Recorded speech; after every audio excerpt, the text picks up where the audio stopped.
Okay, so good afternoon, everyone. Obviously, being the last one, I'm well aware about my time constraints. I will try to stay with my 10 minutes. Obviously, much has been said already.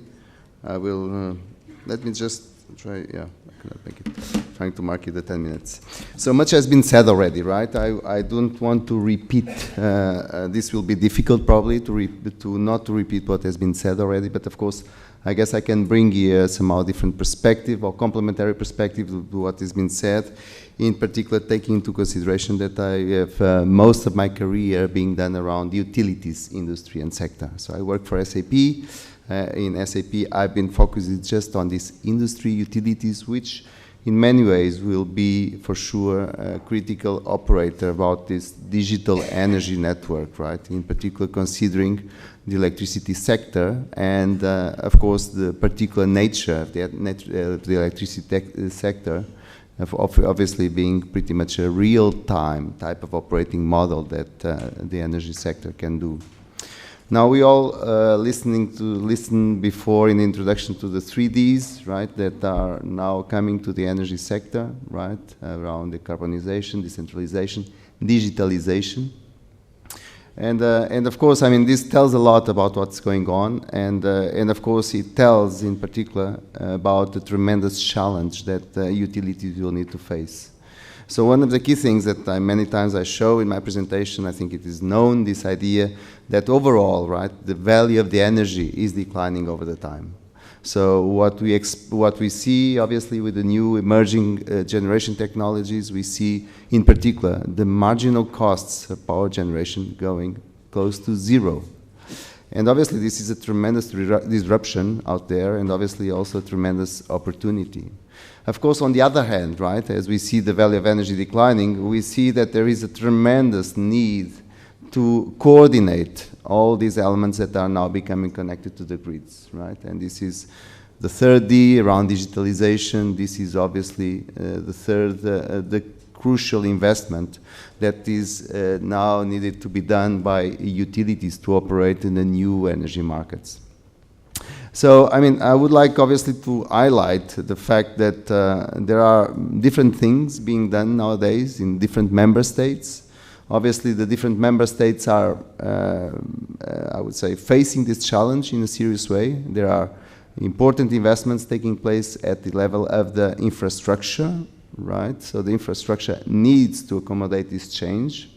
There are obviously needs in terms of changing the regulations that are mastering, in particular, the utilities markets and utility sectors. And we have seen before a presentation on the HAEE market, on the intraday market, which is obviously something that requires the proper regulations to be in place. And of course, we also see the member states and even the European Union, for sure, investing in research, right, fostering innovation.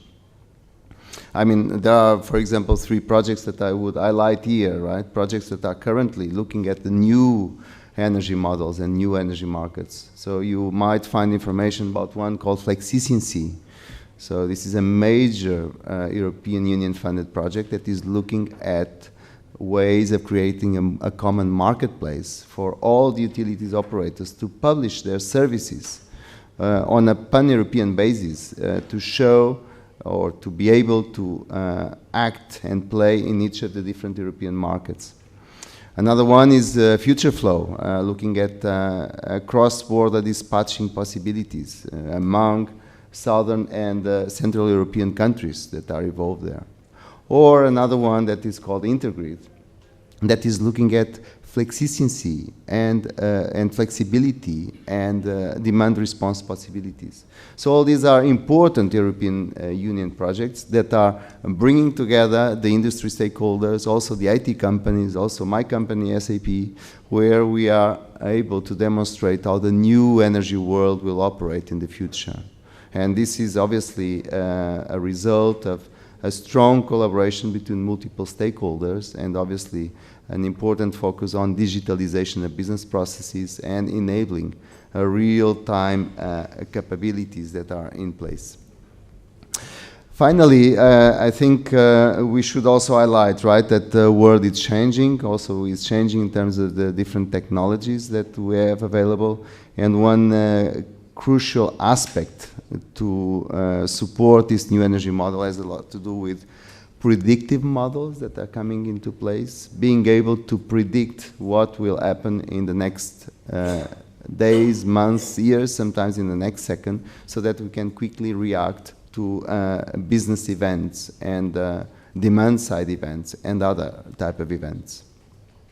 So if we look at prediction, I mean, obviously it is recurrent now, the projects that, for example, distributors are doing in terms of understanding how their distribution infrastructure will be able to cope with the challenges of a decentralized energy world, right? We see a tremendous stress on those assets that have been there for many years, and by the way, design it for a complete different mode of operation, where you would have a central generation model that would then deliver the energy to the final users on a distributed way.